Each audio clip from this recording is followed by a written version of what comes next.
Hey, what's up, you guys? It's Matt. So, I had a fun idea. I thought I'd record a video recommending books based on if you like a certain video game. So, basically, if you like this, read that, except one is a game, one's a book. Easy peasy. So, I quickly came up with a list of book recommendations that I think correspond really, really well to the games that I chose. So, without further ado, let's get into it. The first game I chose was Bloodborne. I absolutely love this game. It is so dark and gritty. The atmosphere is perfect. The music is fantastic. They did an amazing job with the music. And I really, really like the narrative. I think it's an incredibly cool story. And it's the From Software game that I like the most. Although I haven't played Sekiro yet, sadly. I've been meaning to do that, but I just haven't gotten around to it. If you love Bloodborne, I think you should read The Gutter Prayer by Gareth Ryder Hanrahan. They both take place in super, super gritty, dark cities. There are people called stone men walking around, and they are people who are slowly turning to stone, and they need to be injected with a universal solvent that dissolves the stone that's slowly kind of coursing through their bodies, calcifying them. And they have to do anything they can to get it. If they stop moving for too long, their joints might get locked in a certain position, and the worst fate for them is that they're trapped alive in their own bodies, just kind of screaming while they're entirely turned to stone. There are also ghouls, and they live in the Undercity. They have claws and sharp teeth, and they feast on the corpses as their corpse pits for the city's dead. And the ghouls, they feast on them, and eventually, when they get to a certain age, they go through this transformation that's very creepy. So basically, in this story, we are following this young girl, and she is with a thief and a ghoul, and they are breaking into this specific spot when it all goes wrong, and this bell tower, the bell inside of it cracks, and that ends up being a really big problem. Now, the story is super cool, and I love it, but it's the atmosphere that really sells this book, and it matches Bloodborne perfectly. I definitely think you should check it out. The series is called The Black Iron Legacy, and there are these gods that are very, very creepy, and they've been long extinct from the world, but the events at the beginning of this book seem to have started their return. And it matches the tone and the atmosphere of Bloodborne so perfectly that if you love the game, I highly recommend this. Next up, we have the game Monster Hunter. If you like that franchise, I think a very good series for you. I think there are two books out, and it is Ship of Smoke and Steel by Django Wexler. He's the author who wrote the Thousand Names, which I have over there, and that is part of the Shadow Campaign series. The two series are very, very different. I much prefer this one.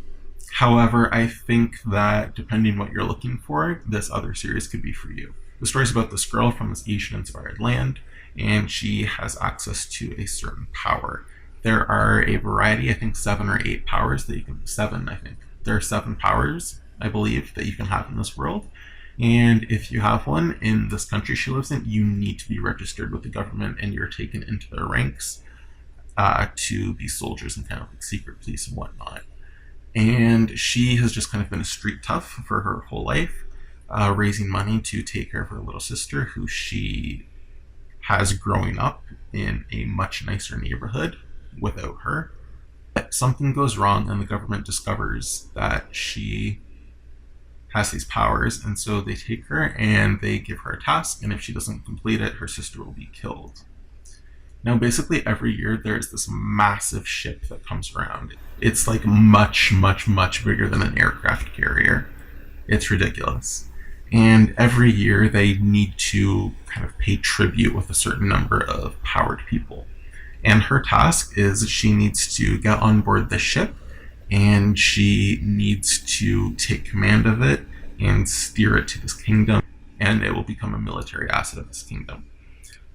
Now she gets on the ship, and she realizes that life is going to be very, very different and very weird here.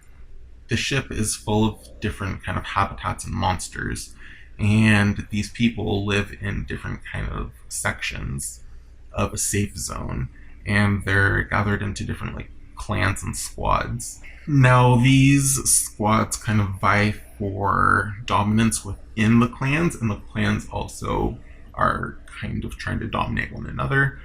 There are like duels and challenges between them, things like that. The squads are all sent out into the depths of the ship for different missions. Some might have to go exterminate a monster that has been encroaching on the safe zone. Others might have to go kill monsters for materials to create things for the ship. Or you might be sent out to go harvest like fungus mushrooms from a glowing cave in the ship. The scale of the ship is truly baffling, but it is really, really interesting.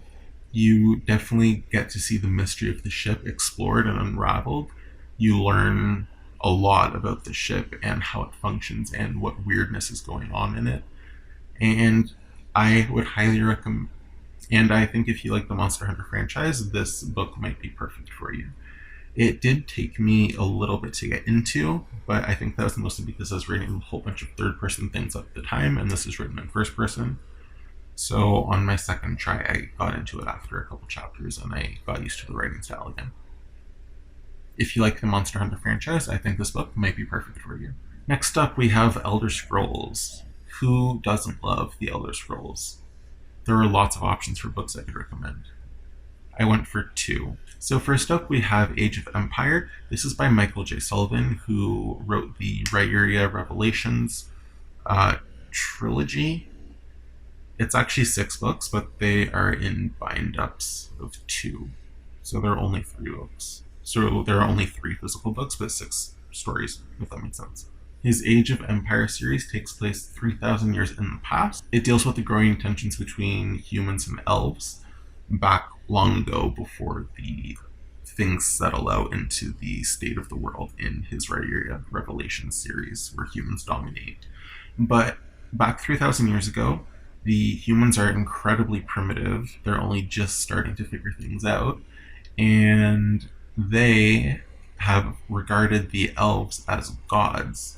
And so things change when a human actually kills one of these elves.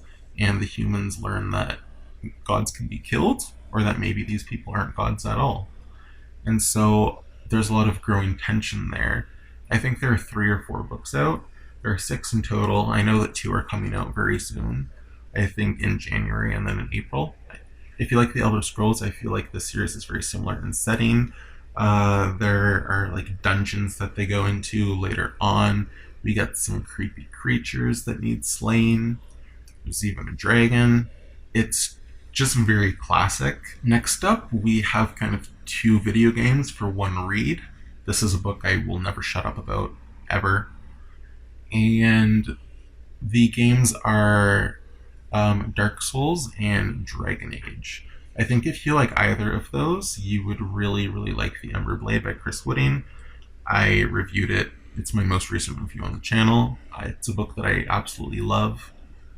I was looking on Goodreads today to see if there were any low star ratings, and there were only like a couple. So the reason I chose The Ember Blade is because the story of Dark Souls 3, kind of, and just kind of like the world and atmosphere and gameplay of Dragon Age.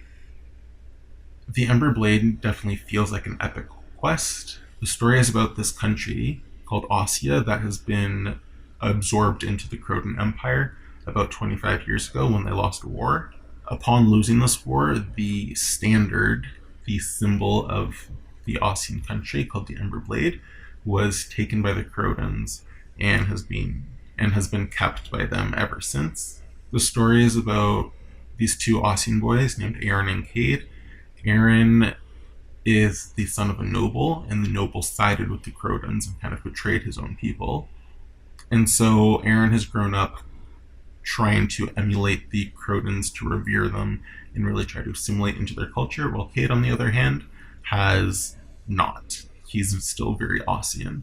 And so when these boys are sent to jail wrongfully at the beginning of the book, when Aaron's father is killed, They meet a bunch of characters, have to plan a prison break after they're there for a couple months, and when they do, they fall in with a band of characters who are rebels, and they are fleeing their pursuers, but they're also planning a heist. They want to steal back the Ember Blade. They want to steal back their country's symbol, the Ember Blade, from the Crodans during this large celebration that's going to be going on. And so they have to plan a heist in order to steal back the sword and spark their country into revolution. And going forward, we're going to get a lot more world building. Things are going to be expanded on a lot. And I'm really excited to see how epic this story really gets. And the last game I have for you is Mass Effect. Send this video to Sam from Thoughts on Tomes. If you like Mass Effect, I would recommend the series. What is the series called? I would recommend Empire of Silence by Christopher Ruocchio. If you like Mass Effect, I would recommend Empire of Silence by Christopher Ruocchio. It's kind of a hard name to say. The book is also really, really great for fans of Red Rising. It basically feels like if you crossed Red Rising with The Name of the Wind, you would get Empire of Silence. The story is about this guy named Hadrian Marlowe, and he is of the Palatine class in this far, far, far distant future where humans are decanted in tanks instead of born, and people travel between solar systems in fugue. People can live to be like 700 years old or more, depending on your genes. Basically, this world is very, very far in the future. However, there's a religious organization called the Chantry, and the Chantry believes that technology is kind of evil in a sense, and so they've been very restrictive with it. So despite being very, very far in the future, the story actually still reads a lot more like a fantasy than like a hard sci-fi, which is really, really nice and refreshing, honestly. I really like seeing a sci-fantasy book like Cage of Souls that I've talked about, or Dune, which I read like earlier this year. It takes place in space but feels like fantasy. It's always a good combination with me.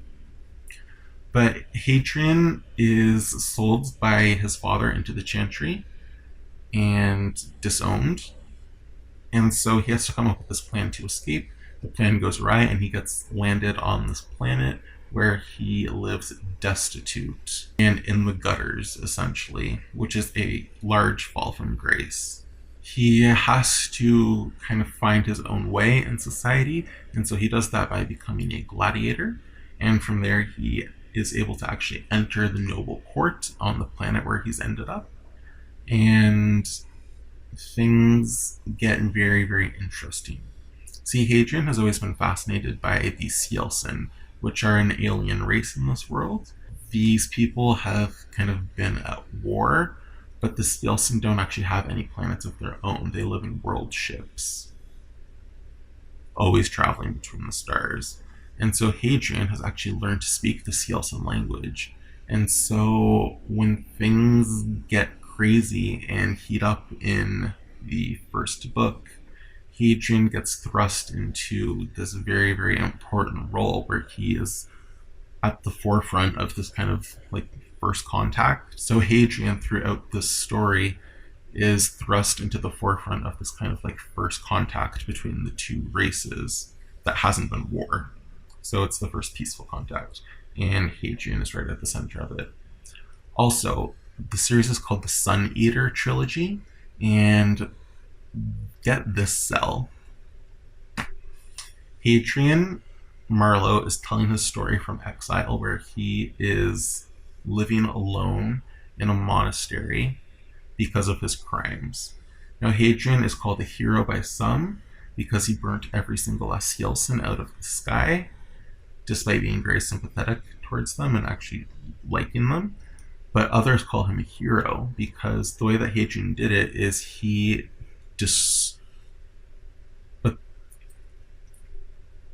Hadrian extinguished a sun, killing 4.5 billion people in the process, but he burned every single Cielsen out of the sky, and so he's lauded a hero by some, decried as a mass murderer villain by others, and so he's been living in political exile, and he's finally telling a story of what really happened. And so it does feel a lot like Name of the Wind in its narrative. However, taking place in space, it feels a lot like Red Rising.